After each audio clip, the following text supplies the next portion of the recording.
Away from people, away from shelter, away from normalcy. Out in the middle of nowhere, you will find only the fleeting warmth of a dwindling campfire and roads that seem to circle back to nothingness. And yet, you're not alone, as somewhere out in that nowhere is something waiting for you to come a little bit closer, because it's hungry, and you've got the only flesh for miles. Enjoy these allegedly true scary stories about the middle of nowhere. Stories that were set in an area away from civilization were considered for this episode. If you've got a scary story of your own, share it with us at darkstories.org to have it narrated on the show. However, if you've got a terrifying encounter that happened at work, send your story to us at eeriecast.com/submit to be considered for narration on a new podcast, possibly with a new host. Now, let's begin. Dogman or Demons, from Dogman 97. I live in the northeast of England, in a small village in the county of Durham. I am 24 years old, and this encounter happened when I was 17. I have had several encounters, but I think this may be the best story to start with. In the summer of 2015, me and my two friends, Jake and Ryan, decided to camp out in Castle Eden Forest. We brought with us some alcohol, and we also thought it would be a good idea to take a Bluetooth speaker with us. We arrived around 8 o'clock. It was still light out, so we decided on a spot and pitched our tents. This area was off track, uphill, and quite the hike, especially since we were carrying our tents, bags, and crates of beer. Nevertheless, we made it unharmed and excited for the night ahead. The first encounter that happened, I did not see, but both my friends did. Initially, I thought they were just trying to freak me out. The area where we pitched our tents was flat, but surrounded by trees and two hills. One of them was at an incline in front of us. The other was a sheer drop behind us and to the side. We had hiked up the safe way. While I was unzipping my tent bag, both my friends began cursing, and at first I thought they were arguing with each other. It was in a split second when I realized they were looking up at the hill and through the trees. "Did you see that?" Jake looked at me, and I replied by just shaking my head and going back down to unpack my tent. "That was weird," Ryan shouted. "What are you talking about?" I asked, thinking nothing of it. Then both my friends confirmed the same thing. When I look back on this now, I can say they were spooked, but not so much to have us all running back home already. Both my friends recalled to me seeing a big red wolf demon. That was both their words. They agreed on what they saw. Just a side note for a little perspective for the readers. We don't have wolves in the UK. The two of them described it as best they could, seeing it from a distance. They said it was red, like a rusty color, with shiny red eyes and a gray face. They said it moved like a dog, but then it hid behind a tree and used arms and hands to peer out from behind it. They then said it crawled like a man out of their sight. The night went on as usual, with them occasionally mentioning this wolf, and I kept hoping they were just pretending, because in all honesty, it started to freak me out the darker the night grew. Sometime around midnight, Jake mentioned the battery for his speaker was low. It was shortly after that when we all heard a collection of strange noises. They were loud enough that we could hear them over the speaker. So we kind of just sat there, listening and looking at each other, silently trying to figure out what it was we were listening to. We heard a low hissing sound at first. It went on for at least a minute, maybe a minute and a half. Then we heard thuds in the distance followed by snapping twigs. Coincidentally, and I say that with all irony, because it sounds so cliché, but I assure you it happened, the speaker ran out of battery. I believe then my two friends went pale. I believe I also went pale listening to the sounds around us. I felt the blood rush to my face, my chest just locking up. I was so creeped out. I didn't want to breathe. I could literally hear my heartbeat. The hissing turned into a very sharp growl, like high-pitched, but it had an immense volume to it. Sorry if this is a bad description of the noise, but the best way I can describe it is that it was like the noise of an angry house cat. It had a sort of moan to it, but the growl had a bubbling sound. I know it sounds strange, but trust me, it was absolutely terrifying. To make things worse, another noise came from up the hill I mentioned before. Now, the best way to explain this noise was something big saying, "rot" or "rock." It was very deep. It reminded me of a gorilla. Then it just growled. It was a very low rumble. By the time this had happened, the other noise had stopped. We were absolutely petrified. We didn't know what was going on.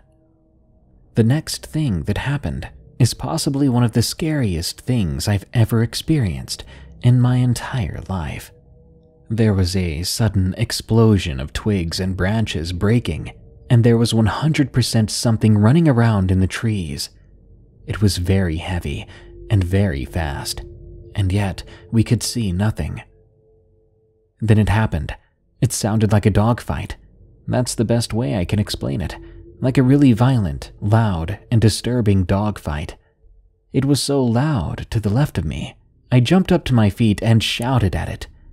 I had 1,000 things going through my mind, and I assumed it was someone out there playing a really good prank on us. Believe me when I say that when I shouted, "Stop it!" as loud as I could, you'd barely be able to hear it. The commotion went on for at least a couple of minutes. It felt like a lifetime. Now, I have no idea how we mustered the courage, but we all got up and we ran for it. We left our tents, our bags. Ryan left his mobile phone, and I left my house keys. We literally rolled down the hill to get away, and we sprinted for the exit. We have spoken about this encounter many times, and each time we tell it to people, they all strangely sort of believe us.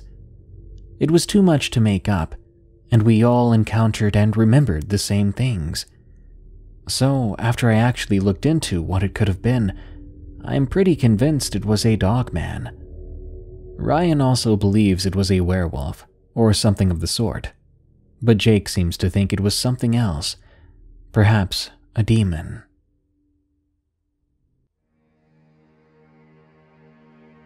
A Dark Night in North Carolina, from Lapel Guy 9. This story happened around 12 years ago. I would have been around 15 back then. I grew up in a rural area of North Carolina. There wasn't really a lot to do growing up, but thankfully I had a few cousins that lived nearby, as well as my sister, so we found plenty of things to get into. It helped that we were relatively close in age as well. We lived in a pretty inconspicuous area, just a few family members or friends, and just a basic little stretch of road, which connected to a local state park. It was the kind of neighborhood where it was either someone you've known your entire life, or it was straight up family. Anyway, this happened around the end of July, whenever we were already gearing up to go back to school. My cousins, my sister, and I decided we were going to have one last bash before we headed back to school the following month. We decided that we were going to have a quote-unquote seance in the woods. If you go a mile or so behind my uncle's house, who lived directly behind us, there is what is officially called a psychiatric hospital, but in the spirit of total honesty, it was an asylum for the criminally insane. The individuals which lived in that psychiatric hospital were pretty nasty cases, the kind of people that the medical psychiatric industry were frankly too scared to deal with, so they stuck them in places like this to sort of get them out of the public. I know that living a mile from a psych ward, you can literally cut through the woods to get to, sounds like it would be all kinds of spooky fun. But it was never something that we cared or even talked about. I mean, it's not like we'd ever do anything to get sent there.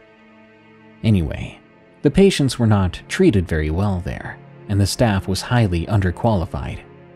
But thankfully, we had a pretty good local sheriff's department, who kept a 24/7 eye on the place. So much so, there was armed officers on ATVs that would patrol the woods around the place, usually once a day, to make sure everything was as it should be. You have to understand that the vast majority of these patients were people who had already been in and out of the system, usually a couple of times before they arrived here. On this particular night, things just didn't really sit right. But as I stated before, we weren't skittish teenagers. This was a safe area, a place we knew well, and we were surrounded by friends, family, and law enforcement was nearby, so we were virtually fearless most 99% of the time. We sucked in our guts and soldiered on. My older cousin and my sister decided that we should go farther into the woods than we had ever gone before. After all, if we were going to do this, we needed to do it right. We had all of our, we'll say, makeshift seance supplies in our backpacks. We headed out into the woods and got to the spot in which we were going to have our seance. This was an area that my uncle had taken my older cousin a few summers before on a hunting trip. As we began to set everything up, we had a radio playing, as well as some large outdoor lanterns, the kind especially made for camping. We also had food, beer, cigarettes, and anything else we could steal from my uncle and not get caught. You know, all the fixings and trimmings to set up for a long night of fun. Before we even had a chance to begin our seance, we started to hear strange things in the woods. Being relatively unafraid, we assumed it was some kind of animal. We were obviously raised in the area, so that wasn't anything new. It was usually just something small like a raccoon or possum. We ignored the sounds and they stopped. Then we went back to our fun, laughing, drinking, smoking, and fixing to start the seance. Then, out of the blue, we began to hear a faint voice calling, "Hey, come here." This was not a voice from anyone in the group.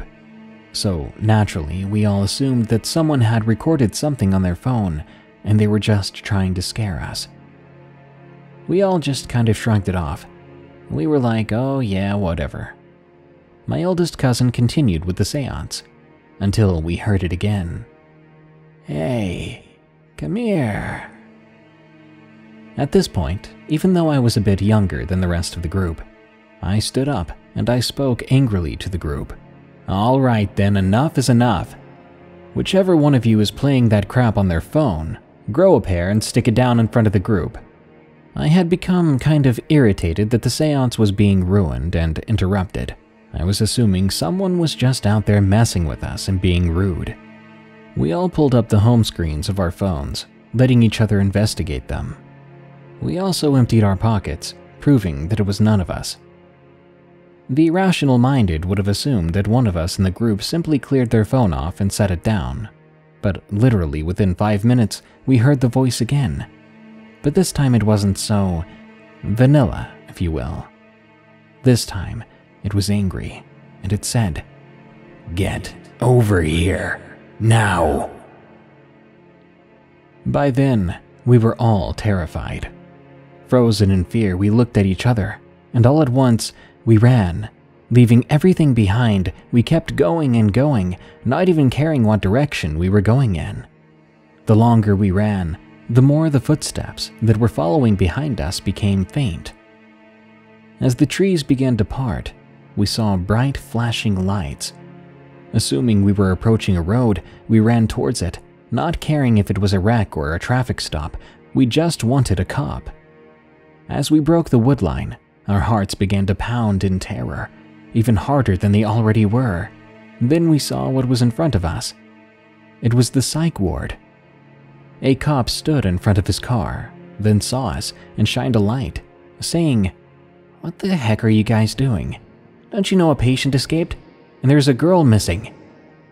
We shuddered briefly, then broke down in tears and explained to him what was happening. Clearly seasoned on the job, the officer tried to calm us down, then told one of the younger officers to take us home.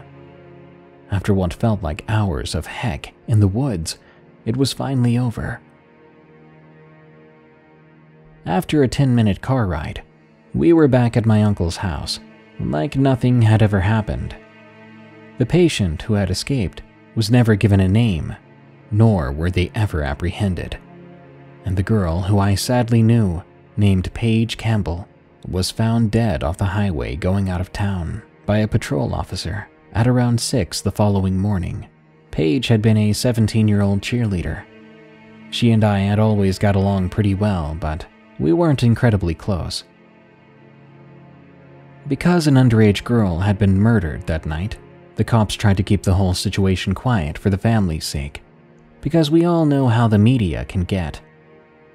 Over time, it kind of just faded from memory, and life, as it so often and cruelly does, eventually moved on. Now to say that it was for sure the psych patient who killed her may be a stretch, or maybe just my own imagination. But you have to admit that between our experience in the woods and then later on the same night Paige ending up murdered, it's pretty darn strange and creepy. We oftentimes talk about that night and what could have been. It's honestly become a story we tell at almost every holiday get-together or family barbecue. Kind of our screwed up and twisted way of processing it, I guess. The vast majority of the time, I can just kind of look back at it like a memory of ignorant teen bliss. But other times, now that I'm an adult, the reality sets in about what could have really happened in those woods, and it chills me to the bone to think of what could have been. Paige's mom eventually moved out of town, after a few years of strange stares and the, "Oh honey, how are you?" the kind that small towns are known all too well for. The reality is, I don't think that any of us will ever be the same. Something like that changes you, shapes you, even breaks you. You can believe this story if you want, or call it bullcrap.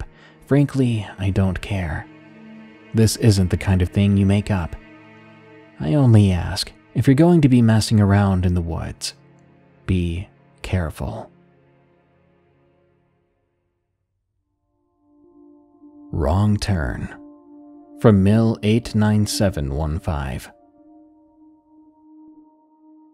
What I'm about to share with you is something that happened to me a few months back. It felt like a dream, but I'm still not sure if it was a dream or not. The memory of it still terrifies me, and if it really wasn't a dream, then I fear that I may have narrowly escaped death. I live in the northern area of Canada, in a remote rural town about 10 miles away from the city, where I work as a real estate agent.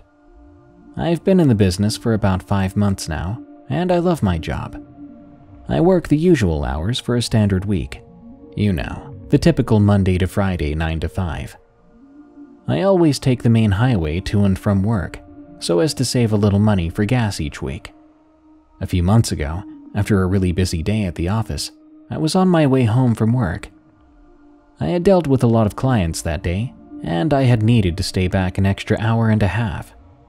It was a rough day, and I was eager to get home. As I made my way across the highway, I caught a glimpse of flashing red and blue lights ahead. I slowed down and discovered there had been a major accident on the highway. From what I could see, a large truck had overturned and was blocking off the main road. Just great, I thought. Exactly what I needed, a long wait in a traffic jam. I was about to slump back in my seat when I remembered that a short way up and to the left was a back road that would lead all the way back to my house. I was a little hesitant at first because I'd heard that this particular road and area was prone to carjackings, crashes, muggings, and a number of other unsavory incidents. But I decided that the road was better than waiting in this god-awful traffic for another 2 to 3 hours. So, as the line of cars moved on and I neared that road, I turned my car left and drove off down the winding path. Curiously, I noticed that no one else seemed to be taking the road I'd chosen, but I just shrugged it off. I wish I would have thought better of this earlier. The back road I was on was a few miles longer than the highway and runs through an area of thick and dense forest. I was about 3/4 of the way home when I heard this weird rattling sound. Feeling concerned, I pulled to the side and I stopped the car. Just as I did, there was a loud bang from the front of the car, and steam began to rise from the bonnet. Great, I thought. More to worry about. I got out to survey the damage, and the first thing I noticed was that it seemed unnaturally cold out. And I say this because we were currently in the middle of summer, and the temperature must have easily been barely above 0. But at that moment, I had more things to be concerned about. I checked over the damage to the car, and noticed that not only was the radiator shot, but one of my tires had blown, which explained that loud bang when I had stopped the car. Getting a little frustrated now, I dug out my phone, and I called up one of the major roadside assistance places in the city. When I finally got through, the man said it would be at least 2 hours for him to get to me, as he had dozens of other calls from around the city. With a sigh, I agreed to wait, and I hung up. I sat on the hood of my car playing the day over in my head. I was annoyed, to say the least. It was at this moment that the cold I had only barely noticed before seemed to register. Not only that, but the woods surrounding the road seemed eerily quiet. I shivered slightly, and I was just about to get back into my car to stay warm, when I froze, having just noticed something out of the corner of my eye. I turned my head to the left to see what looked to be a pair of bright yellow eyes disappearing into the dark. I shivered a little, again, remembering the stories about muggings and carjackings happening on this road, not to mention the countless wild black bears. Now, I'm a pretty tough person, and normally I could brush something off like this, but something felt wrong. As soon as the eyes disappeared, I had turned back to staring at the road for the moment. I couldn't shake the feeling that I was being watched. Feeling nervous, I decided to take my phone out to call my sister to pick me up instead of just waiting for the tow truck to arrive. As the phone began to ring, the feeling of being watched grew stronger, and I started to get a very unpleasant feeling in my gut. The phone rang a few times, then crackled out and died. Forgetting the feeling for a moment, I walked away from my car holding my phone out in the air. I figured I must have lost my reception, and I decided to see if I could get a few bars by walking in a different direction. I hadn't planned to walk far from the car, as it was now getting dark. I must have walked 30 meters from the car when I froze again. My body had gone cold. Not the sort of cold you get from a chilly winter night, but a searing wave of cold. I felt like my blood had turned to ice. I lowered my phone and I looked up. A feeling of pure terror swept across my entire body. Crouched at the edge of the woods about 50 or so meters away from where I was standing was what appeared to be a pale, oddly malformed deer with glowing yellow eyes. Immediately I knew this was the thing that had been watching me. I stared at it for a moment, transfixed in terror. It was as I looked at the thing that I realized it wasn't a deer at all. It had antlers on its head like a deer, but its face was mutilated. It looked wrong. It almost resembled a human's face crossed with a deer's skull. There were clumps of flesh missing from its entire body, which appeared to be abnormally thin. Its long arms were tipped with impossibly long and razor-sharp claws. I took several steps back. I had no idea what I was looking at, but that unpleasant gut feeling I'd felt before was now overwhelmingly strong, and even from that distance, I could smell the foul stench of rotting meat. As I backed up a few more steps, the creature slowly began to rise. and that was when I noticed it was at least 8 feet tall. Unable to look away, I froze again, watching the creature in horror as its mouth opened and revealed rows of needle-sharp teeth that appeared to be covered in blood. As it opened its mouth, I'd expected it to let out a growl of some sort, but I was truly horrified when instead it spoke, not just with any voice, but with what sounded like the man from the tow truck service. "Hey buddy, I'm almost at your location. If you stay where you are, I'll be with you in about 10 minutes. The creature stopped speaking, then let out what sounded unmistakably like the laugh of a small child, mixed with the faint sound of a large guttural animal. It sounded like it was playing with me, but I had the feeling it wouldn't continue to do so for long. I backed away slowly towards my car, and for every step I took, the creature responded with a step forward of its own, matching my speed and pace perfectly. I stopped as I reached my car, noticing that I'd left the door open. I gently leaned down and pulled the pistol I kept in the pocket of the door out. As I removed the gun, I noticed the creature's ears twitched, and it spoke again, this time with a different voice. The voice of my sister, whom I had just called just moments ago. "Hey bro, it's okay, don't be scared. I'm not gonna hurt you. Why don't you come closer?" On pure instinct, I brought the gun up, firing 6 shots into the creature's chest. It screamed, the sound echoing all around. It sounded like something I could only make out to be between an agonized moose, a grizzly bear, and the terrified scream of a young woman. Then the creature charged at me. I turned and ran. I had no idea where I was going. I had dropped my phone, and I was running blindly in the darkness, desperate to get away from the monstrous creature that was chasing me. I could hear it behind me, gaining on me, getting closer and closer.